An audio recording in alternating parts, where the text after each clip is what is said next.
Now let's take a look at our least common multiple. So least common multiple is the smallest expression that is a common multiple of two or more monomials. The LCM is used in finding common denominators. And then 1 is asking us to create a factor tree for the numbers 3 and 6. So 3, nice and easy, done. 6 can be broken into 2 times 3.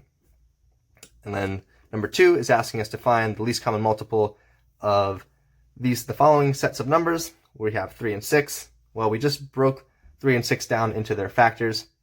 And the way that these work, before we had looked for the number of things they had in common, but now we want to take the largest number of individual factors from our two original numbers and then multiply those together. So for 3, we've got 1 3 here. 6, we've got a 3 and a 2. So they both have 1 3 in common. And then our 6 has a 2. 3 has no 2's as any prime factors, but we want to take the largest of each of these. So we're going to take the single 2, which will give us 6. So 6 is a multiple of itself. 6 is a multiple of 3, and 6 is the smallest multiple of both 3 and 6. This will make a little more sense seeing it with some numbers that have a little bit more going on here. So let's try 18 and 24 together. So with 18, we can see that we can break that into 2 times 9, which 9 can be broken into 3 and 3. And let's try out 24. I'm going to do 4 times 6 and break our 4 down into 2 times 2, and our 6 is our 2 times 3. So again, we're only working with 2's and 3's here, but we want to take the largest power between the two of these. So with our 2's, this one has 3 2's within our 24. And now let's consider our 3's. Again, we're going to want to take the largest power here. So this has 1 3, but here we have 3 3's, or 2 3's. So to find our LCM, we're going to want to take all of these factors and multiply them together. So we get 2 times 2 times 2 times 3 times 3, which is going to give us 72. So 72 is a multiple of 18 and a multiple of 24, and it's going to be the smallest multiple that we can make for both of these numbers. Now let's do a few more with some variables this time around. And again, just going to break these down by using our factor trees. So 14 is 2 times 7.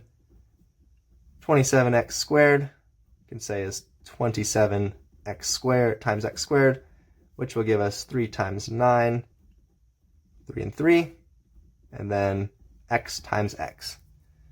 So looks like they don't have anything in common between the two, and we want to take the largest power of each of the factors that these two both have in common, or that these two both have individually. So the largest number of 2's we'll get is our 1 single 2. Largest number of 7's is our single 7. Largest number of 3's is our 3 3's. I'll write that as 3 to the third. And then we've got our 2 x's, or our x squared. So our LCM in this case, we're actually just multiplying both of these two together, which is going to give us a total of 378 x squared. So that's going to be a multiple of both 14 and 27x squared, and it's the smallest multiple we can make out of both of these numbers. All right, now try one more of these LCMs by yourself. Try out this next one, see what you can come up with. I'll give you a moment to pause the video again.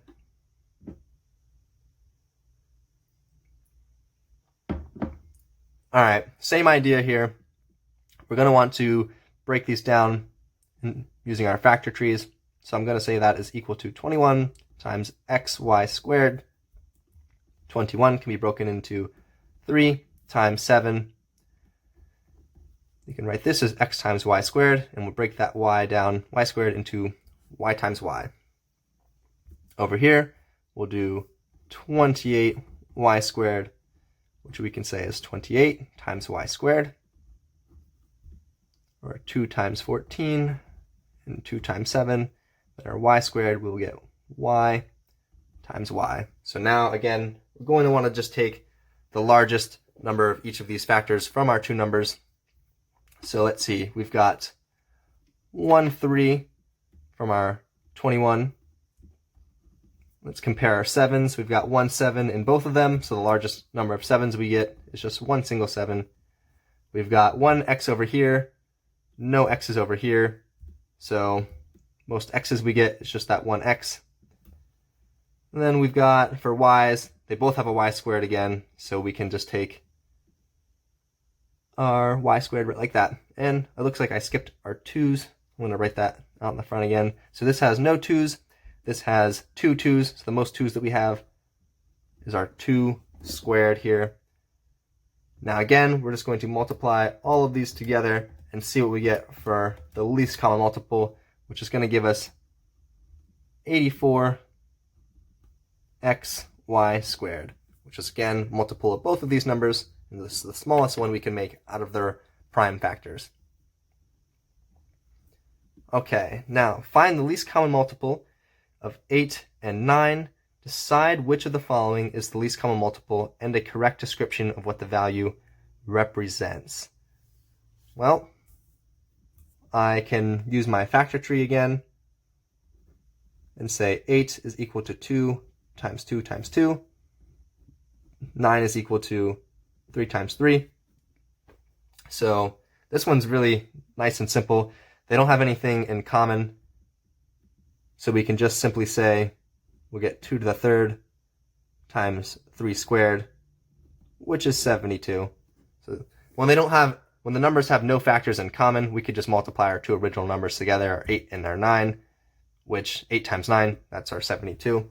So let's see, looking at our letter choices here, it looks like D, the least common multiple is 72, the lowest multiple the two numbers have in common.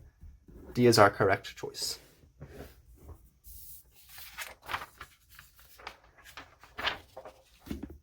Okay. All right, let's get a little bit more LCM practice with some of these word problems. So Joe and Ted are both running laps. Joe is running 10 minutes per lap, and Ted is running 12 minutes per lap. A photographer wants to take a picture of them as they finish the lap at the same time. How many minutes will the photographer have to wait? So they're both running laps, and they're both at different places because they run at different speeds, but at some point they're going to overlap, and that's where we want to figure out what time that is. So it's some multiple of their lap times. They will eventually overlap. So let's find our factor trees for both of these two numbers here. And when we do so, we'll take our largest number of factors from each of these. So we've got our 2 2's here, our 2 squared, times our 1 3 and our 1 5, which is going to give us a total of 60. So after 60 minutes, they will both be at the same place as they finish their lap. All right, next example, we've got which strategies listed below would correctly find the least common multiple of the numbers 2 and 4. Select all that apply. Letter A says make a list of all the multiples and identify the lowest value in common. Well, that would work. If we listed out all of their multiples and we found the smallest one, that would be our least common multiple. Letter B says multiply the numbers together to find the least common multiple. Well, if you multiply two numbers together and they share any common factors, then you'll get a multiple, but it won't be our least common multiple, so B is incorrect here. C says find the prime factorization of each number, identify the common factors and unique factors, find the product of all of these factors. That's exactly what we've been doing this entire time. So C, we can say is also correct. Then letter D says make a list of all of the factors of each number and then multiply the numbers, multiply the largest values in common. So that is the definition for our greatest common factor. So we know D is incorrect here, giving us the two correct answers of A and C for LCM. We've got one last example to go over. Veronica is listening to a radio, and she notices that the two radio stations air commercials at certain intervals after 9 p.m. The classic station has a commercial every 12 minutes, counting from the top of the hour. The top hit station has a commercial every 10 minutes, counting from the top of the hour. Veronica wants to find out when both stations will have a commercial at the same time.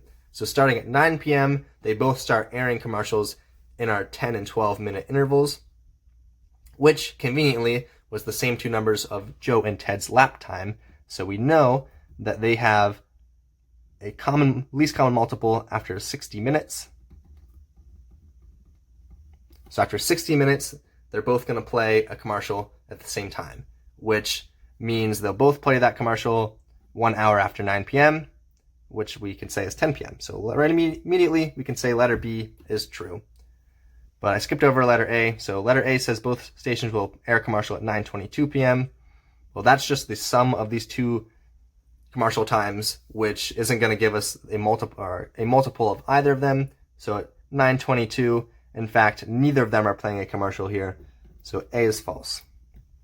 All right, it says the classic station 6 commercial will air when the top hit station airs a commercial. So we're looking at that time when they overlap after 60 minutes, and the classic station plays one every 12 minutes.